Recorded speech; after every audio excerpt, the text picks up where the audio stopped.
Hey everybody, welcome back. Kind of got my snake cuffs on right now. This is my Florida king snake, Diva. She's always fun to work with. It's all over the place. But we've got a pretty serious video today. I really want to talk in depth about not necessarily what happened down in Florida. I think most of us are aware of it with the fact that that one fella down there had his entire collection, I can't even say euthanized, it was slaughtered.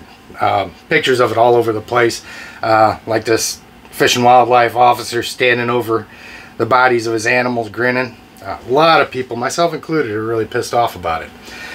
So, a couple things that I want to drive home with this video. One is that none of us are immune to this.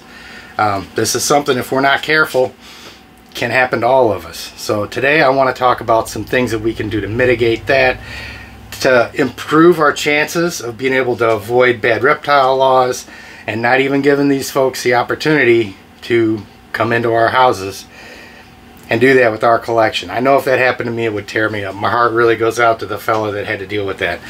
But that's what we're going to talk about. Really need you guys to hang out, really need you guys to share this, and we'll be right back on Intrepid Exotics. Whether you're a lifelong keeper or just getting started, help us encourage responsible keeping, conservation, and public education in the interest of keeping our reptiles safe and healthy as we protect them for future generations. You're invited to spend time with us as we experience these awesome animals together on Intrepid Exotics. So real quick, if it looks like I got poked in the eye, I'm actually recovering from a pretty bad eye infection right now. You know, wearing contact lenses, having all these animals out every day. It's bound to happen. Been a rough day, but this was a really important topic and I wanted to get it out. So, I'm going to preface this by saying, first of all, I'm not perfect by any stretch of the imagination. I've got things that I know I want to improve, and it's all a work in progress. You know, we're continuously learning. I don't know everything. And, you know, we're always working to make a better life for our animals, have better interactions with them and so forth. So this isn't coming from a position of authority. What I want to talk about today is really simple. Whatever we've been doing over the past 5, 10, 20 years, we're finding ourselves in a position now where we need to really watch what we're putting out. Social media is getting bigger. It's getting more accessible than it was 5, 10 years ago. And this stuff is available to everybody that doesn't like us or our animals, or anybody that stands to profit from taking these animals away from us. So it's up to us as a community to put some guardrails on what we're doing and to really pay attention to some of the things that we're putting out there that may be harmful to the reptile hobby, the industry in general. So I want to go over a couple of those things real quick. And again, I don't want to give the impression that I'm trying to dictate to anybody. You know, these are ideas and things that have come up over hundreds of conversations with keepers at every level, breeders, with everybody, of things that we need to really pay attention to. Okay, one of the things is when you're posting your animals on social media, if you're making videos about them and so forth, really pay attention to their health. We need to make sure that our animals are healthy to begin with. But if you've got an animal, and you know, it happens to all of us at one point or another. If you've got an animal that's sickly, that's really not doing well, or, you know, for some reason, the enclosure just happens to be a disaster that day, you know, we need to be checking that stuff before we hit record or before we snap that picture. You know, take the time, clean the enclosure before you start doing that. You know, we all understand everything gets dirty. There's days I'll come down here and all my big snakes have destroyed their house. But I'm gonna at least get down there and get those things cleaned up before I start presenting them to the public. And that's one thing that we can do to keep them in a good light. Also make sure that we're not mishandling our animals, mistreating our animals. I put out a video a while back entitled Respect Earns Trust, that was referring to some folks that had some captive retics that they were necking, just grabbing them by the neck and holding them up there. You know, all bad stuff that is representing our industry pretty poorly. That's all stuff that we need to avoid. Something else that we need to avoid doing is putting bite pictures out there. You know, any of us that have got a lot of animals, it's going to happen. We're going to get popped from time to time. It's just the nature of keeping. But again, that's something, if we put it out there, it's all ammo that people are going to use to say, you know, this is a vicious animal, it's dangerous. What would have happened if that was a kid right there?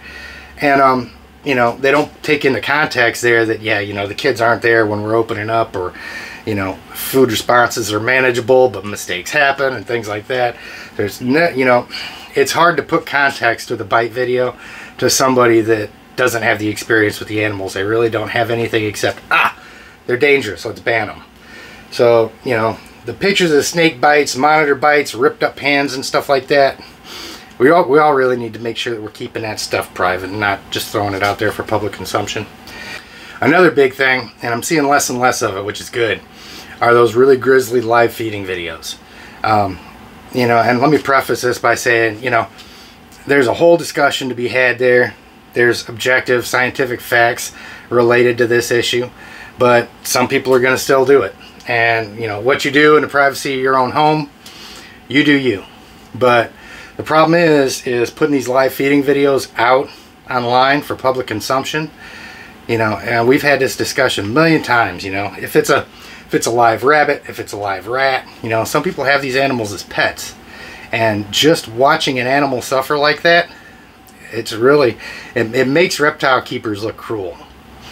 So regardless of what your opinion is on live feeding, we can objectively say that putting live feeding videos up online is bad for the community. So don't do it. You know, there's no point to it. All you're going to attract is some people that enjoy watching animals suffer, and people that want to download that and take it into a committee meeting to show, you know, how cruel reptile keepers are. There's no point to doing that. If you're going to do it at home, do what you do, man. Like I said, there's an entire different debate. I've got a whole video on this. I could make 5 more. but it's something that we just don't need to be putting out there. Another thing that's really going to hem us up is intentional releases of our animals. If you're getting to a point where you can't handle your animal anymore, call somebody, get in one of the groups, get directed to somebody. There is somebody that will take that animal from you, I guarantee it. Intentional releases is a big reason that a lot of these bans are justified with. So make sure that we're not buying animals as pets and then cutting them loose into the wild. It's absolutely one of the most irresponsible things you can do. Another thing is escapes. You know, make sure if you've got your bigger snakes, your monitors, anything that could be considered invasive or anything like that in your area, make sure that you've got the cages secured. Make sure there's another door that's going to close in there. And this isn't something that's, you know, taken out of a reg book somewhere. This is just common sense. You know, if one of my snakes was to get out of an enclosure right now, they're confined to this area. There's doors, both going outside and upstairs, and all the little cracks and stuff have been sealed in here. So we're going to find them, and we're going to put them back in their enclosure. We had a big deal out here in Raleigh with that kid that had the cobra escape, and that almost really hurt the reptile keeping hobby out here in North Carolina. So that's something that we really need to be aware of. Make sure that we're taking all of the steps to make sure that our animals aren't going to escape on us, get out into the wild, and then we get phone calls that there's monitor lizards and retics and everything else running around the woods in North Carolina or wherever you're at. So another thing that we need to avoid is irresponsible handling and dramatizing our animals. This is all stuff like putting stuff out there that could be harmful to somebody. Now, you're going to see in a couple of my videos where I'll open up my Burman enclosure, and I'll open it up, and his head just comes straight out, and he comes straight out to hang out with me. No hook or anything. And I've always got a disclaimer when I do that, saying that I am very familiar with that animal, and you do this with any other animal, you need to be using a hook, making sure that their food response is tapped down and things like that. It's the same thing with doing hand feeding. You see this a lot on a bunch of different channels where, you know, people are feeding 16-foot retics like this. That is a no-go, guys. I can't tell you how many times I've been feeding my animals and I had the tongs and I put the food out there and they wrapped up the tongs. If I'd have been hand feeding them, that would have been my hand. And then of course everybody knows about Jay out there bringing his 20-foot retics out there with their clutches and pissing them off, making them strike at them and all that other stuff. You know, that's all dramatizing our animals. It's making them look like man-eaters and killers. It's all stuff that we really don't need to be doing. You know, a lot of the same stuff with venomous keepers. You know, they see how easy it is, how easy some people look to free handle their king cobras and things like that, without realizing that these people have got years working with, you know, sometimes that animal specifically. So they know that animal really well. They've got a lot of experience working with other animals. But nonetheless, you know, even the venomous keepers need to really do their best of throwing disclaimers out there when they're working with these animals, just letting people know, say, hey, you know, this stuff isn't as easy as it looks, and this could kill you. You know, it's all kind of common sense stuff, but it's all stuff that we need to take into consideration. Now, a couple of things that we all need to do as reptile keepers: USARK Florida, get signed up, get your membership. There's not nearly enough of us as reptile keepers that are on there. If you're skeptical, you know, just know that if it wasn't for USARK, a lot of our animals would already be banned. A lot of them we wouldn't be able to keep. A lot of them we wouldn't be able to transport. Hell, just last year, they had, I think it was 5 or 6 states that had animal educational program bans on the books, getting ready to pass, and USARK found them and got them all squashed. That's huge. Educational programs are bread and butter for reptile keepers, because that's how we're gonna, you know, get our animals exposed to the public in a positive light and help people realize how awesome they are. That was a big deal. Huge win for USARK. And they've had those things over the years. Those are the only people we got working for us. So, by all means, guys, when you get done with this, get down in the link in my description, find the USARK one, find the USARK Florida one, get involved. If nothing else, get on the newsletters and get alerts so that you can see when things are going on, so that you can help the community when we need your help to make sure that we're not getting these bad laws passed and so forth. And not giving people like that FWC officer down in Florida an opportunity to go in there and start smirking over the corpse of the animals that he just killed in the guy's house. You know, USARK are the ones that are working for us, and we need to help them. My female retic over here just started shedding and destroyed her enclosure already, so I know what I'm doing when the video is over with. So definitely USARK Florida. You can see the links to everything down in the description of all my videos. Get on their YouTube channel, because there's always stuff going on there. We've got one video on there, getting ready to submit another one here pretty soon. And get subscribed to this channel, because, you know, as things happen that are pertinent, you know, I'll put stuff out to address it as awareness, and especially stuff out here in North Carolina comes up, we'll address that. Plus, we'll keep going with our Nile Monitor series. We've got a retic series out there already. We've got all kinds of stuff that's going to be happening this summer that you guys won't want to miss. You'll definitely want to be involved in. So, you guys have an outstanding night.